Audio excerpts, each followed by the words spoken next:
சசிகலாவை பற்றி நிறையா எகெயின் மீடியாவனால நிறைய தப்பான ஒப்பீனியன் கிரியேட் ஆகிருக்கு. அது உண்மை இல்லை. புகார் வைக்கிற அந்த எடப்பாடி பழனிசாமி அன்றைக்கே போய் காலில் விழுந்து போஸ்டிங் வாங்கினேன். ஒரு வீட்டில் ஒரு துக்கம் நடந்திருக்குன்னா நம்ம தானே அந்த வீட்டுக்கு போய் துக்கம் விசாரிப்போம். அந்த வீட்டுக்காரங்களை வரவழைச்சு நீங்கள் துக்கம் விசாரிப்பீங்களா உங்கள் வீட்டுக்கு? கரூர் துயர சம்பவத்துக்கு திரு விஜயும் ஒரு காரணம்னு சொல்றீங்க. விஜய் தான் காரணம்ன்றது. திண்டுக்கல்ல அப்போ சுப்பிரமணியம்னு ஒரு பையன் செத்து போயிட்டான். நீங்கள் கொஞ்சம் விசாரிச்சு எனக்கு சொல்றீங்களா?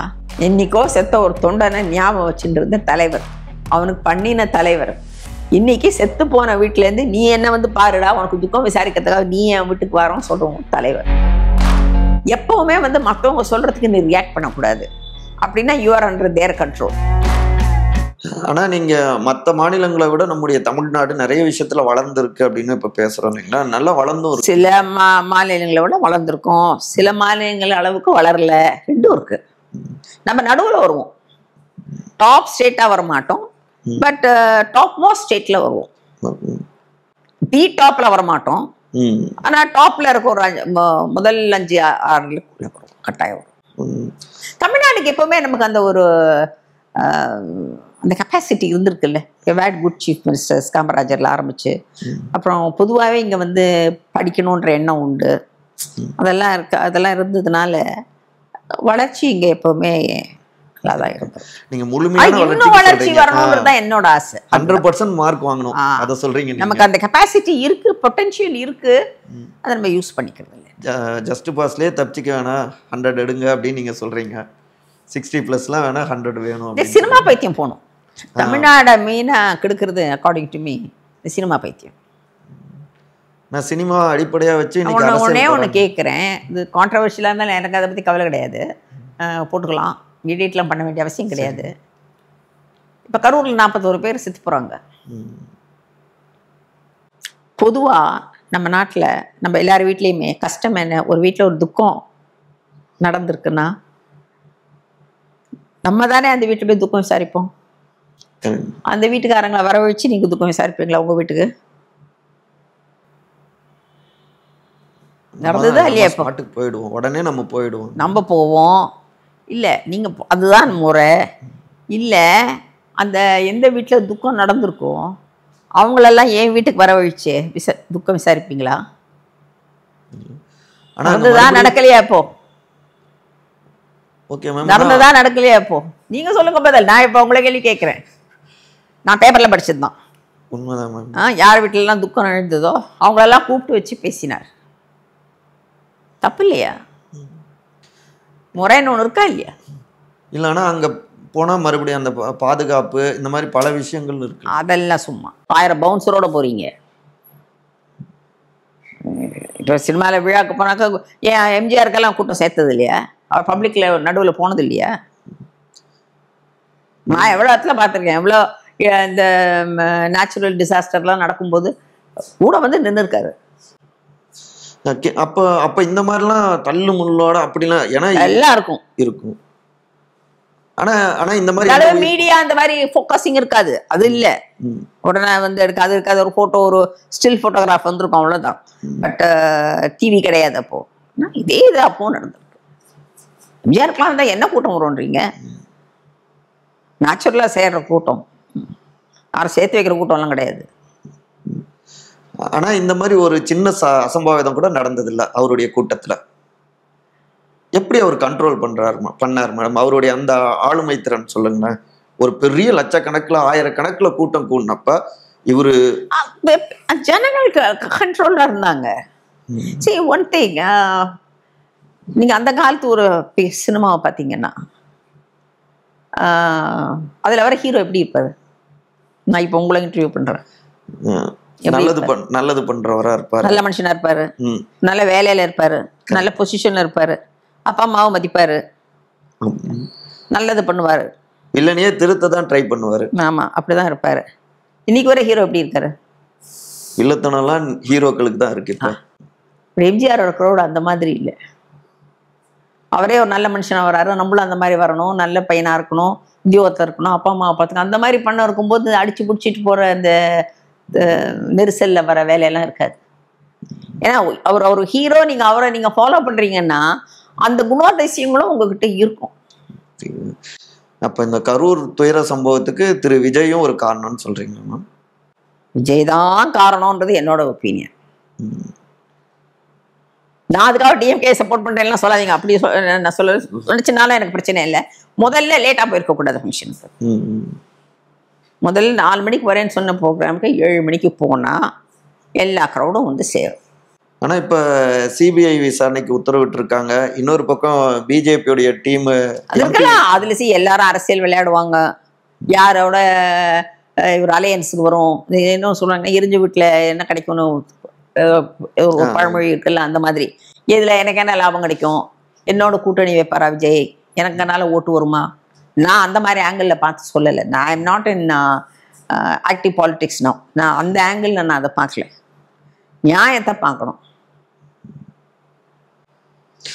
இப்ப திரு எடப்பாடி அவர் பேசுறப்ப பேட்டியில இந்த சட்டமன்றத்திலயும் பேசினாரு, வெளியில வந்தும் பத்திரிகையாளர்கிட்ட சொன்னாரு, முன்னெச்சரிக்கை நடவடிக்கை ஒழுங்கா எடுக்கல சிஎம் திரு மு.க. ஸ்டாலின், அப்படி எடுத்திருந்தா இந்த மாதிரியான தவறு நடந்திருக்காது.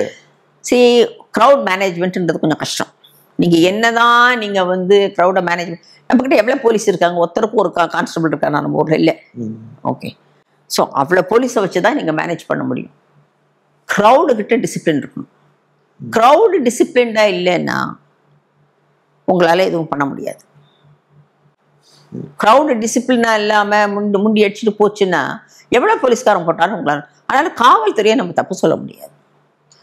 பெங்களூர்ல கூட அப்படித்தானே இந்த கிரிக்கெட் மேட்ச்ல ஐபிஎல் அந்த ராயல் இவங்க ஆர்சிபி ஜெயிச்சது, ஃபர்ஸ்ட் டைம் ஜெயிச்சாங்கன்றதுக்காக போலீஸ் சொன்னாங்க இந்த ரூட்ல வர டைம் இல்லை பண்ணாதீங்கன்னு சொல்ல கூட போனாங்க. க்ரௌடு மீறி போகும், ரூட்ல போகாது. நம்ம எதிர்பார்த்துக்க மாதிரி எவ்வளவு க்ரௌட் வரும்னு எப்படி போலீஸால டிட்டர்மின் பண்ண முடியும்? ரெண்டாவது, நீங்க டைம் ஆக ஆக நீங்க பாத்தீங்கன்னா க்ரௌடு கூடும்.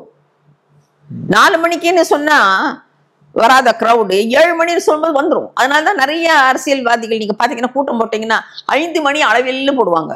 5 மணி அளவில் could mean not 5 money to 6 மணி. 5 மணி அளவில் can go between 5 o'clock to 10 o'clock in the night. அப்ப க்ரௌடு சேர்த்து வந்துட்டே தானே இருக்கும்.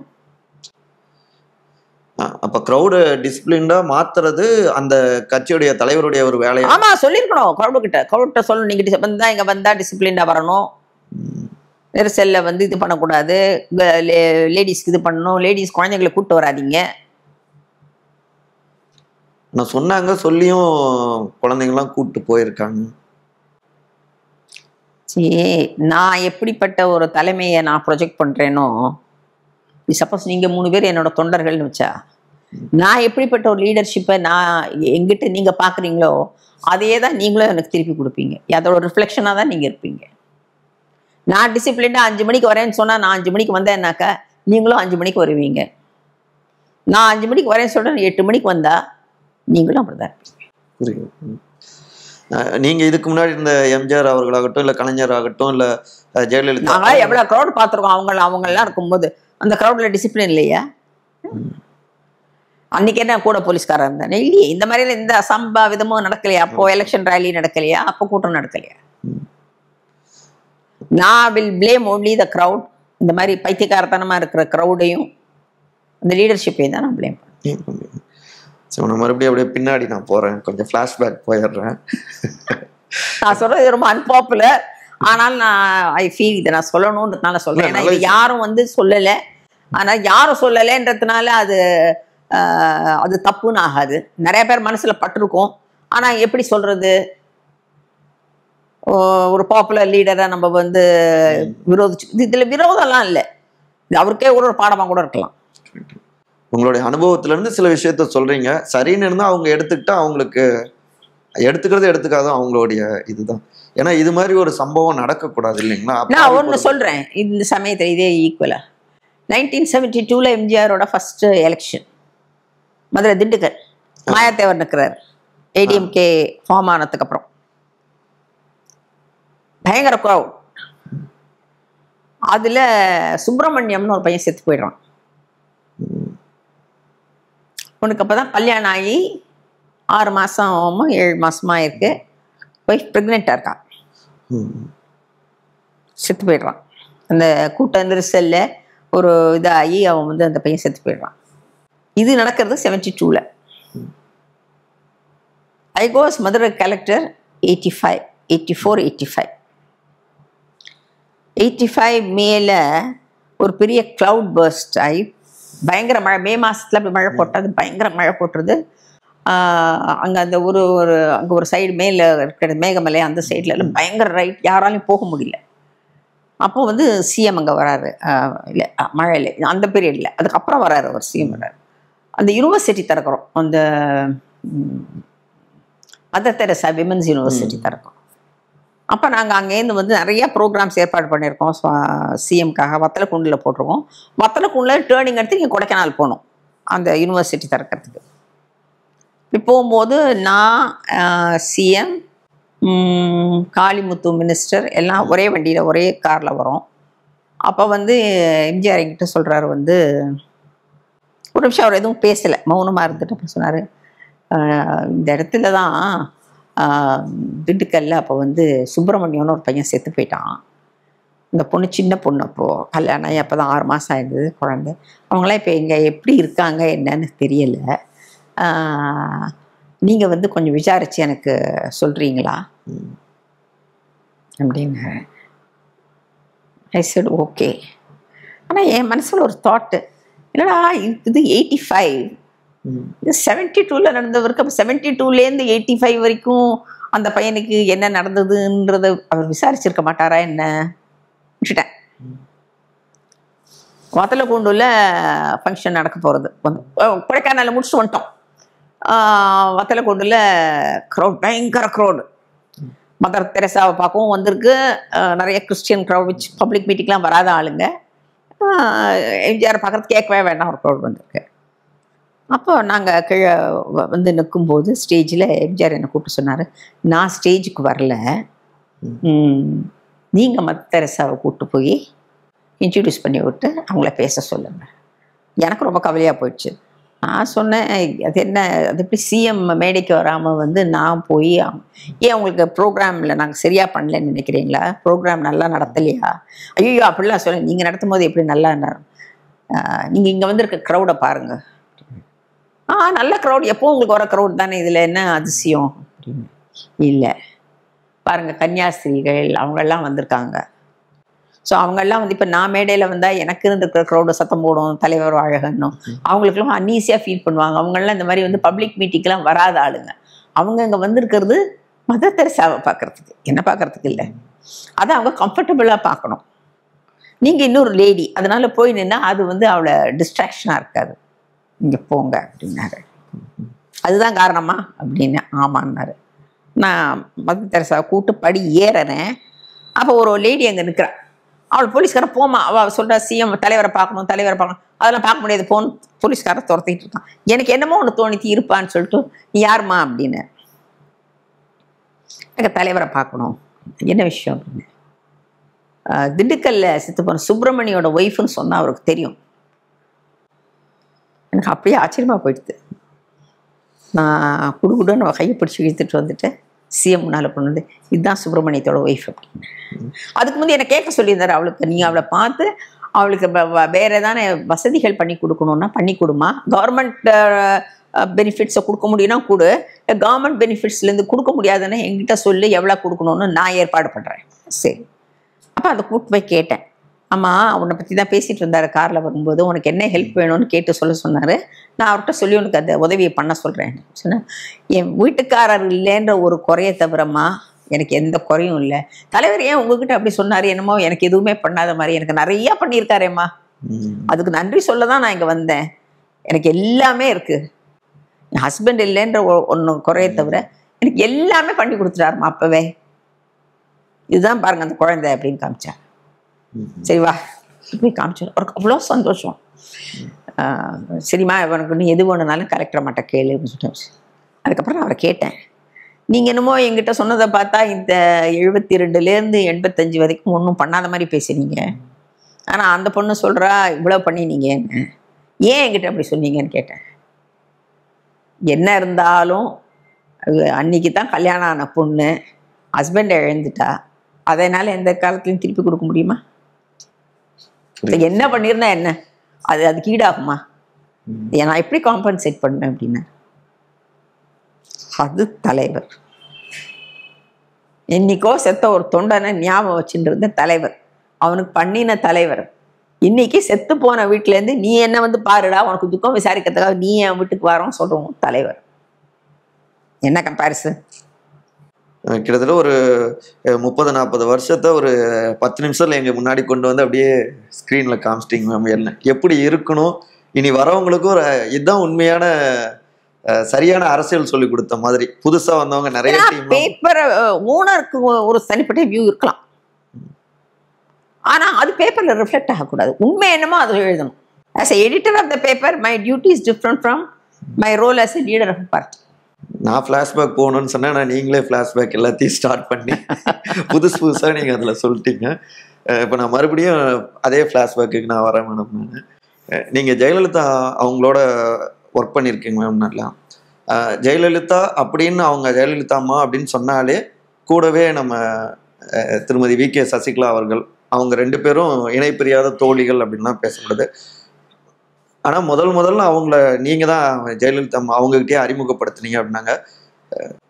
இன்னமும் உங்கள் 2 பேருக்கு இடையில நட்பு இருக்குங்களா? வி.கே. சசிகலா உங்க கூட, அவங்க சசிகலா அவங்க குறித்து நீங்கள் சில விஷயங்கள்? நான் எப்போவுமே ஃப்ரெண்ட்ஸ் தான். ஃப்ரெண்ட்ஸ் தான். சசிகலாவை பற்றி நிறையா எகெயின் மீடியாவனால நிறைய தப்பான ஒப்பீனியன் கிரியேட் ஆகிருக்கு. அது உண்மை இல்லை. உண்மையிலே சசிகலா ஜெயலலிதாக்காக நிறையா சாக்ரிஃபைஸ் பண்ணியிருக்காப்புல தன்னோட லைஃப்பில். நான் சொன்ன மாதிரி ஜெயலலிதாவுக்கு பொதுவாகவே வந்து இந்த அடிமட்ட தொண்டர்களை மீட் பண்ணுறது பேசுகிறதெல்லாம் பிடிக்காது. ஈவன் 2வது 3வது மட்டம் தலைவர்களையோ மினிஸ்டர்ஸையோ கூட பார்க்குறதெல்லாம் பிடிக்காது. ஆனால் அவங்களோட எனக்கு தினம் டச்சில் இருக்கணும், பேசணும். எலெக்ஷன் நேரத்தில் அலையன்சஸ் கொண்டு வரணும், எலெக்ஷன் நேரத்தில் யாரை எங்கே போடுறது, இதெல்லாம் அந்த விஷயத்தை எல்லாம் ஹேண்டில் பண்ணுறது சசிகலா. நிர்வாகத்திறன் அவங்களுக்கு நிறைய உண்டு. அந்த இதெல்லாம் பண்ணினது சசிகலா தான் பண்ணினான். ஆனால் அவங்க ஜெயலலிதா அவர்களுடைய மரணத்துக்கு பிறகு இவங்க மேலே நிறைய புகார்கள்லாம் சொல்லப்பட்டது, நிறைய குற்றச்சாட்டுகள்லாம் வைக்கப்பட்டது. எதை ப்ரூவ் ஆச்சு? ஒன்றும் ப்ரூவ் ஆகலையே. சரி, புகார் வைக்கிற அந்த எடப்பாடி பழனிசாமி அன்றைக்கே போய் காலில் விழுந்து போஸ்டிங் வாங்கினேன்.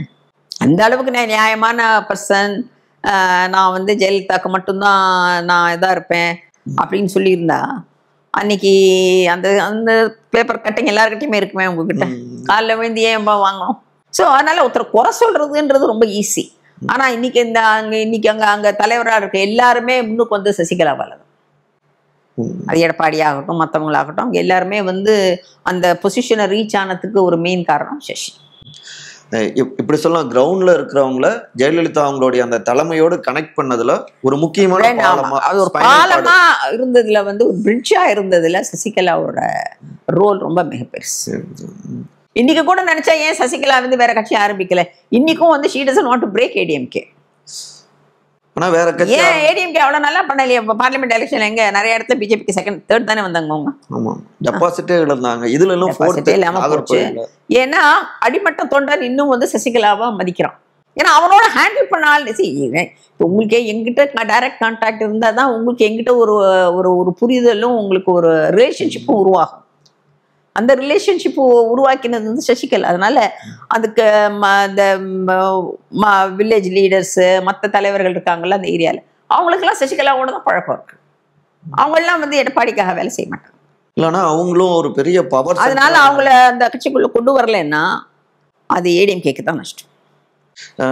இவங்க சசிகலா அவங்க பவர் சென்டரா இருந்து நிறைய பேர் அவங்க ஒரு மாதிரி மிரட்டல் அந்த மாதிரிலாம் இருந்திருக்காங்க அப்படின்லாம் சொல்லி நாங்கள் கேள்விப்படுறோம். அது பின்னால யார் வேணாலும் எது வேணாலும் சொல்லலாம். அப்போ இவங்களை மிரட்டினாங்களா? இப்போ எப்படி இவங்க பொசிஷனுக்கு வந்தாங்க? இப்போ இவங்கெல்லாம் இந்த இப்போ இருக்கிற இந்த எக்ஸ் மினிஸ்டர்ஸ் எல்லாம் சசிகலா மிரட்டினா எப்படி அவங்களாம் எப்படி மினிஸ்டர் ஆகி வந்தாங்க? சில சமயத்தில் நீங்கள் வந்து சில பேரை கண்டிக்க வேண்டியிருக்கும். நீங்கள் ஒரு தப்பு பண்ணியிருந்தா கண்டிக்க வேண்டியதாக இருந்திருக்கும். அது ஜெயலலிதா சொல்லியே கண்டிக்கலாம். ஜெயலலிதாவே நிறையா தான் எனக்கு தெரியும். சசிகலாட்ட நான்லாம் அவன்கிட்ட பேச மாட்டேன், நீ போய் மேனேஜ் பண்ணுன்னு சொல்லுவாங்க, சொல்லி கேட்டிருக்கேன். நீங்க இப்ப பேசுனதுல இருந்து ஜெயலலிதா அவங்கள நெகட்டிவான விஷயங்களை உங்களுடைய பார்வையில இதெல்லாம் சரியில்லைன்னு விமர்சிச்சிருக்கீங்க.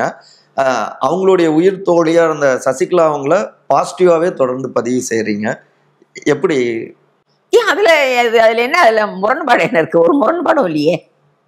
இந்த முரண்பாடு நான் அதுக்காக நான் ஹோலா நான் ஜெயலலிதாவை கண்டமும் பண்ணலையே. எங்களுக்குள்ள பர்சனலா ஒரு இஷ்யூ இருக்குது, அது வேற விஷயம். அது இப்போ முடிஞ்சு போன விஷயம், நம்ம அதை பத்தி பேச வேண்டிய விஷயம். அது எங்களுக்கு பயங்கர கருத்து வேறுபாடு அதுல இருந்தது. அதுல ஜெயலலிதா எனக்கு பண்ணினது அதை வந்து யாரும் அதை மன்னிக்க முடியாது. ஆனா இன்னைக்கு ஷீ இஸ் நாட் தேர். அதனால இனிமே வந்து இப்போ போனதுக்கு அப்புறம் அதெல்லாம் மறந்துடணும். நான் இப்ப அதை மறந்துட்டேன். ஆனா இன்னமும் ஆனா எனக்கு ஏன்னா ஜெயலலிதாவுக்கு சசிகலாவை தெரியறதுக்கு முந்தையே எனக்கு சசிகலாவை தெரியும். அதனால சசிகலாவை நான் அன்னைக்கு நான் எப்போ சவுத் ஆர்காட் கலெக்டராக இருக்கும்போது அவங்க ஹஸ்பண்ட் நட்ராஜன் என்கிட்ட பிஆர்ஓ வருது, அப்போலேருந்து எனக்கு அவங்கள தெரியும். ஸோ அதனால எனக்கு சசி எப்படிப்பட்ட பர்சனாலிட்டி நல்லா தெரியும். ஒரு 40 வருஷம் இருக்கும் இல்லைங்களா உங்க 2 பேருக்குமான உறவு நட்பு எல்லாமே. அப்போ இருந்து சசிகலா அவங்க இப்பவும் அப்படிதான் இருக்காங்களா? எனக்கு தெரிஞ்சு சசிகலா கிட்ட எந்த சேஞ்சும் இல்லை, அப்படியே தான் இருக்காங்க. அதேதான். நீங்கள் அந்த 1996 காலகட்டத்தில் உங்களுடைய லைஃப்லுமே ரொம்ப முக்கியமானது. நாங்களும் நிறைய செய்திகள்லாம் பார்த்தோம். முன்னையே சொன்ன மாதிரி நாங்கள் அந்த ஸ்கூல் காலத்துலலாம் நீங்கள் நியூஸ் பார்த்தா உங்களை பற்றி நிறைய நாங்கள் வரும். ஒரு டைம் ஒரு செய்தி எல்லாரையுமே அதிர்ச்சி அடைய வச்சது. அந்த டைமில் உங்கள் மேலே அந்த ஆசிட் வீசின அந்த சம்பவம், அதுலேருந்துலாம் எப்படி நீங்கள் மீண்டு வந்தீங்க மேம்? அது ஏன்னா அது ஒரு ஒரு மோசமான கொடூரமான ஒரு அட்டாக். அது யாருக்குமே எப்பயுமே பண்ணக்கூடாது. அந்த நேரத்தில் கடவுள் நமக்கு ஒரு ஸ்ட்ரென்த் கொடுக்குறாரு அதை தாண்டி வர்றது. Basically very spiritual person. கடவுள் அந்த தைரியத்தை கொடுத்தாரு அந்த டைம்ல இல்லையா. அந்த நேரத்துல அப்ப யாருமே நமக்கு ஹெல்ப்புக்கு வர முடியாதுன்னு நினைச்ச நேரத்துல, ஹாஸ்பிட்டல் இருந்த நேரத்துல ஆஃபீஸர்ஸ்லாம் கூட வந்து பார்க்க பயப்பட்டாங்க. ஏன்னா வந்து என்னை வந்து பார்த்தா ஜெயலலிதாக்கு கோவம் ஒருத்தர் யாரும் ஈகாக்கா வந்து என்னை பார்க்கல ஹாஸ்பிட்டல். ஆனால் டாக்டர் சுப்பிரமணியம் சுவாமி யாருன்னே எனக்கு தெரியாது, எனக்கு ஹெல்ப் பண்ணுறதுக்காக வந்தார். அன்னைக்கு அவர் வந்து ஹெல்ப் பண்ணது மட்டும் இல்லை, என்கிட்ட சொன்னார், உனக்கு இங்கே இருக்க இஷ்டம் இல்லைன்னா I can get you transfer to Delhi. அப்புறம் எனக்காக ஊரோலெல்லாம் தேடி போய் எனக்கு அந்த ஹாஸ்பிட்டல் கண்டுபிடிச்சார் ஒரு டாக்டர். என் பேப்பர்ஸ் எல்லாம் லண்டனுக்குலாம் அனுப்பிச்சாங்க அந்த கரெக்ட் பண்ணுறதுக்கு. லண்டனில் கூட அவன் சொல்லிட்டான் இதை ஒன்றும் சரி பண்ண முடியாதுன்ட்டு. ஆனால் அவர் விடவே இல்லை, கொண்டு போய் பாம்பேயில் ஒரு ஃபைனலாக ஒரு நரேந்திர பாண்டியான்னு ஒரு டாப் பிளாஸ்டிக் சர்ஜனை கண்டுபிடிச்சி, நான் ஒரு காசு செலவு பண்ணல, அவ்வளவும் அவரே செலவு பண்ணி பிரீச் கேண்டி ஹாஸ்பிட்டலில் 3 தடவை I had to go for operation. So அது எங்கேருந்து வந்தது?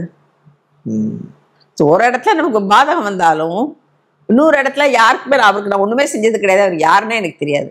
இதை வந்து பார்த்து he took care of me. And இன்னி வரைக்கும் அந்த அசோசியேஷன் கண்டினியூ ஆகிறது. அது மட்டும் இல்லை, அவர் எனக்கு ஒரு பெரிய குரு. எனக்கு என்ன சொல்றது, நிறையா விஷயங்களை கற்றுக் கொடுத்தவர். லைஃப் எப்படி பார்க்கணும், எப்படி ஹேண்டில் பண்ணணும், அந்த மாதிரி. ஏன்னா அவரும் ஒரு ஹைலி ஸ்பிரிச்சுவலி ஓரியன்ட் பர்சன்.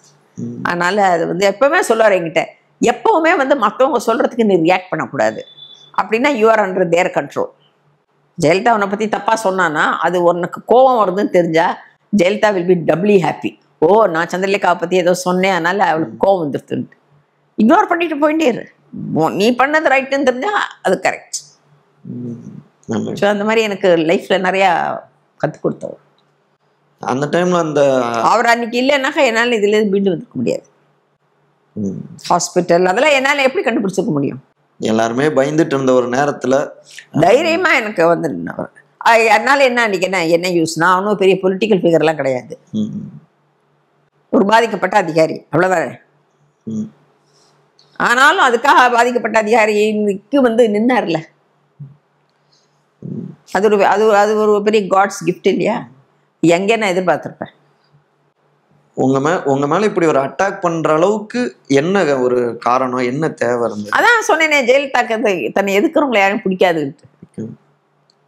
என்னை எதிர்த்து பேசினா நான் சொல்ற ஸ்கீம்க்கு எகெயின்ஸ்டா எனக்கு ஒன்று பிடிக்காது, அவ்வளவுதான். வேற ஒன்றும் இல்லை. அந்த அது இம்மெச்சூரிட்டி, பக்குவம் இல்லை. அரசியல்ல வந்தா நீங்க எல்லாத்தையும் ஏத்துக்கணும். எல்லாரும் உங்களை சப்போர்ட் பண்ண மாட்டாங்க. எப்பவும் எல்லாரும் உங்களை சப்போர்ட் பண்ணணும், உங்களுக்கு வந்து எஸ்மென்னா இருக்கணும் நீங்க எதிர்பார்க்க கூடாது. நீங்க சில விஷயம் அதனால அது சிலது அவங்களுக்கு பிடிக்காம போயிடுது. நீங்க சில ஸ்கீம்ஸ்லாம் தப்புன்னு சொல்லியிருக்கீங்களே, அந்த ஒரு ஸ்கீம் தான், அந்த ஒரு ஐட்டம்ல தான் அந்த பிரச்சனை வந்தது. டிஸ்இன்வெஸ்ட்மெண்ட்ல தான் ப்ராப்ளம் வந்தது. நான் சொன்னது பிடிக்கல. நான் சொன்னேன் குறைச்ச விலைக்கு விற்கிறீங்க, அது தப்பு, கவர்மெண்ட் பண்ணணும். ஏன்னா அந்த நேரத்தில் மற்ற அதிகாரிகள்லாம் அதுக்கு எதிர்த்து பேச பயப்பட்டாங்க. அவங்களாம் சப்போர்ட் பண்ணிட்டாங்க. அவங்களாம் ஃபைல் சும்மா கைது போட்டாங்க. தப்புன்னு சொல்ல, ரைட்டுன்னு சொல்லலை. தப்புன்னு சொல்றது நான் ஒரு ஆள் தான். அன்றைக்கி இந்த சீஃப் செக்ரட்டரியாக இருக்கட்டும், அன்றைக்கி இந்த இண்டஸ்ட்ரி செக்ரட்டரியாக இருக்கட்டும், அன்றைக்கி இந்த ஃபைனான்ஸ் செக்ரட்டரியாக இருக்கட்டும், யாருமே எதுக்கல. ஸோ என்ன தோணும், 10 ஆஃபீஸர் எதுக்கல, ஒரு ஆஃபீஸர் மட்டும் எதுக்குறாங்க, பிடிக்கல. நேர்மைக்கு இப்படி ஒரு இது பரிசு கொடுத்துருக்காங்க. நான் அதெல்லாம் தாண்டி இன்னைக்கும் நீங்க நின்றுட்டு இருக்கீங்க. உங்களுடைய அந்த அன்னைக்கு அந்த ஆசிட் அட்டாக் முன்னாடி இருந்த சந்திரலேகா மேம் போலதான் இப்பவும் நீங்க இருக்கீங்க. அது என்னோட கேரக்டர்லயோ என்னோட இதுலயோ எந்த சேஞ்ச். நான் அரசியல்ல வந்தது பணம் பண்றதுக்கு அப்படின்னாக்க நான் தப்பு பண்ணுவேன்.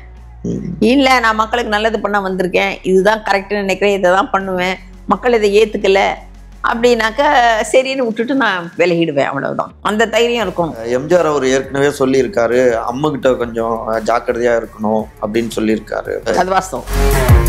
அது என்னன்னு தெரியல, அவருக்கு ஜெயலலிதா மேல ஒரு லெவல்ல ஒரு அஃபெக்ஷனும் இருந்தது, இன்னொரு லெவல்ல அந்த அம்மா சரியில்லைன்ற ஃபீலிங்கும் இருந்தது. என்னோட ஆசிட் போட்டோவை காமிச்சு டிஎம்கே கூட்டு போடுங்கன்னு கேட்டாங்க. லைஃப்ல இந்த மாதிரி நிறைய நடக்கும். இதெல்லாம் நீங்க ஏத்து போச்சுன்னா அடுத்த வேலையை பார்த்துட்டே போகணும். இப்போ நான் இன்னைக்கும் நான் போய் 92ல் உட்காந்துருக்க முடியாது. ஐ மீன் 2025.